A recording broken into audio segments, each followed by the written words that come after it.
Joining me now here from the floor of the New York Stock Exchange is Wall Street legend Ted Weisberg, over almost 50 years here on Wall Street. Thank you so much for joining us. My pleasure. Ted, let's talk about some major trends you see right now at the market. Well, right now, our market is in a sort of this trading range with a slightly negative bias. All of a sudden, we're dealing with a lot of unknowns. Markets don't really like unknowns. It's a market that's had a big move since the trading lows, since the election, weren't necessarily the trading lows, but since the November election. And you know, we have some political uncertainty, we have some geopolitical uncertainty, the election in France, Brexit in England, you know, now this vote. You know, and the markets always get a bit skittish when there's too many questions out there, too many unknowns. And I think we're seeing sort of a knee-jerk reaction to that at the moment. In addition to which, we're in the middle of first quarter earnings, and we've had some, at least perceived to be disappointing earnings from some high-profile companies so far, Goldman Sachs, Johnson & Johnson, and more recently IBM. And you know, the perception is that those earnings weren't quite what they wanted to see for one reason or another, and the markets reacted negatively to those reports. So my feeling is like geopolitical uncertainty is so much in the focus. Was it the same like decades ago? I mean, you have the experience. How was it like 20 years ago? Nothing really changes, you know. It's, listen, human emotion is such a big factor when it comes to trading stocks and to stock markets in general. And I would suggest to you, because there's so much human emotion involved in the pricing of stocks and in the overall stock market, that it is by definition not rational, because it's very hard to define how people or groups of people, or investors in this case, are going to react to any news at any given time. And keep in mind that the stock market is not necessarily a trailing indicator, but it is a forward-looking indicator. And it can look well forward, 6 months, a year forward. And if the stock market sees things that it likes collectively, obviously it reacts in a positive way. If it sees things it does not like uncertainty over, for example, in when are we going to get fiscal policy in the US? What is the Fed going to do with interest rates?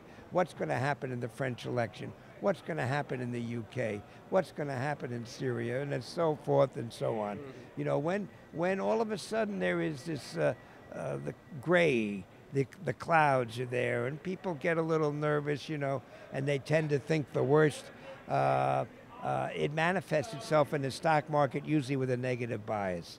And perhaps that's what we're going through at the moment. But getting back to the November election, at least as far as the stock market is concerned, I think that election was a game changer.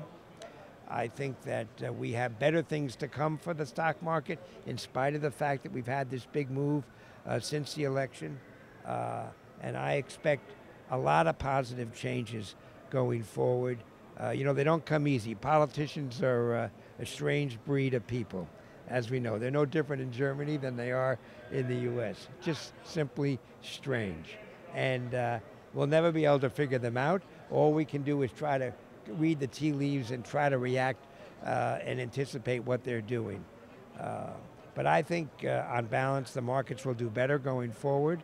And any kind of major sell-off, which is acceptable and understandable when there is this uncertainty, is probably a better buying opportunity than a selling opportunity. So this is my next question. We have a lot of viewers, private investors. What would you recommend? Is now the right time to buy? Well, of course, if I knew the answer to that, you would be interviewing me in my yacht floating around in the Med. I don't have an answer for that. I would simply say that investing is always risky, no matter what the environment. I don't care where the markets are. This is not a riskless business.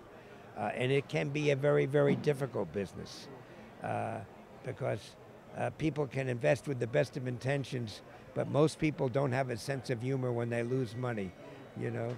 They're all better winners than they are losers. But there are certainly always opportunities, and I think even as we speak, there are probably some interesting opportunities. But people need to do their homework, and they need to create what I call a shopping list, just like they do at Christmas time, you know. And so when they're walking through the store at Christmas and they see that item on their shopping list that happens to be on sale, they buy it. And it's no different with stocks. So you create your list of securities that you would like to invest in, but perhaps today they're in general too expensive.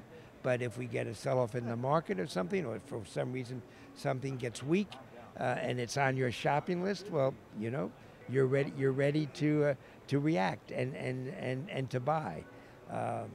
So I think folks just need to be prepared.